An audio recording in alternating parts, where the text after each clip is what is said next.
Hey everybody. I'm being a little bit busy with my Lego right now. And as you can see here I have a bit of a semi-completed 1218. Like right now I'm borrowing a few pieces from the 3985 like the entire rear set of driving wheels that's completely taken off of the 3985. And I've also taken some of the driving wheels from the front unit, as well as the blind driving wheels from the 1510, as I just crashed the crew into each other there. But yeah, progress is looking quite good. Though, of course, I do want to build these. I do want to have 1218 separate from 3985, of course, so I can have both of them together. And I don't have sufficient driving wheels anymore because some of them, of course, are from this little critter, and the other ones are from 3985. Speaking of, here's the front set of driving wheels with its motion taken apart. Well, when I say front set of driving wheels, more so like the front frame. Here's the boiler, but don't worry, I can put it back together relatively easily. And there are the other driving wheels on my 843 tank engine.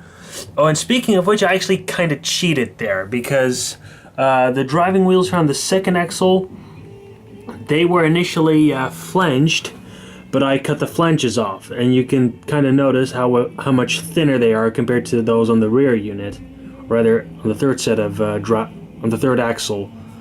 So yeah, let's see. So yeah, these wheels were flanged, but now they're blind. But yeah, progress on the 1218 so far, it's good. Like,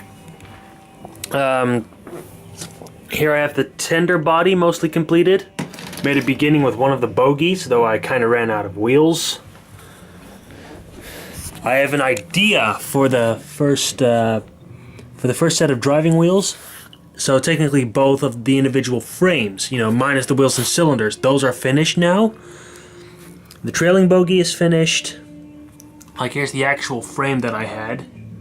And by the way, this is the trailing bogie that I made for 1218. Though, if I can find more of these Lego Technic wheels, I might be able to build one like this where the wheels are a bit closer together, which would look a bit nicer.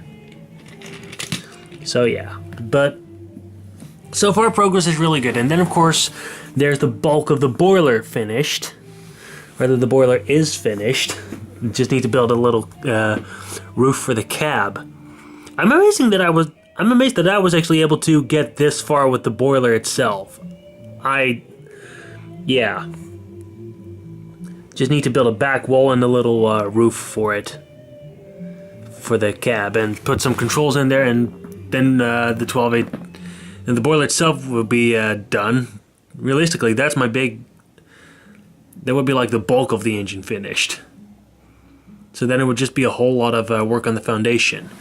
And what I have planned for the front set of driving wheels, here I have the front frame for 3985. So you can see that has 4 pilot wheels, and those are the very tiny variety because best I could do, sadly. And they're connected to the rest of the locomotive on a double hinge. And then you would have, the typical Emerald Knight setup when it comes to the driving wheels. 6 driving wheels on the frame here, and then you would have blind ones on the outer axles, and then flanged driving wheels on the first and third axle of each frame. Each driving axle on each frame, and then you would have a blind axle, or rather blind driving wheels in the middle axle. As you can see, for 1218 I decided to do the opposite. Also, admittedly, because it's something as a bit of an improvisation, but it does work. So I would have just, one fixed pilot axle, so 2 fixed pilot wheels here, and then I would have, when it comes to the driving wheels, I would have 4 blind driving wheels, for the first and third axle, and then flanged driving wheels on the middle. It does look a little bit bizarre, but hey, it does work. It can go through the standard Lego curves, which are quite sharp actually. And right now I'm not so much focused about getting it all super duper fancy, just getting it so it could go around curves. Not going, of course it's not going to be a motorized engine, but it can go through curves. So yeah, just a little update on the 1218, and don't worry, part 2 of my top 20 extinct UK and US steam locomotives is coming tomorrow, I promise. I'm definitely busy with the editing, despite the mess here. But yeah, I am busy, don't worry, you will see it. Goodbye.